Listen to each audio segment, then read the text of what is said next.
We have an update from Chance Hymas on his Instagram today saying, quote, rough weekend. Start was dialed in Moto 2, but tried to catch myself from falling and was in the wrong place at the wrong time. And this is it right here. You can see him dab, and then obviously it just catches the front of Deegan's wheel, which is probably not going to feel very good when it gets rolled right around or just getting hit in general. I continue to say ankle is pretty banged up, but going to do what I can to be ready for Washougal. Now, obviously, this is big point implications because he was second. And as of today, as I'm reading this now on Racer X, he is 251 points, which puts him fourth behind Tom Vial, Levi Kitchen, and Hayden Deegan, who is up at 314. Obviously, this being, I think, his rookie year, you gotta say it's an incredible for rookie year to get your first overall, get your win, to be in the top four racing.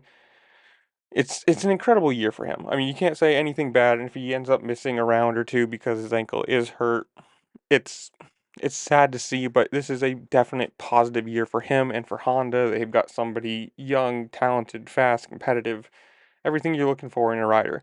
And for him, it's only going to get better. Obviously, as he gets a little older, gets a little bit stronger, and I'd fully expect him in the next 2, 3 years to be the championship contender, or like maybe not favorite, but like, one of the top two.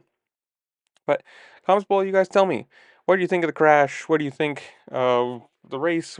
Spring Creek, Millville, whatever you want to call it. Who do you think ends up winning the 250s and the 450s? Obviously, Deegan has a pretty good lead right now, but the 450s is pretty closer. But whatever it is, comment down below. Tell me while you're down there. Tell me what you think while you're down there. Make sure to like, share, subscribe, do all the fun things the platform allows you to do because it really just helped me out and I appreciate it. And with that, I'll see y'all later. Peace.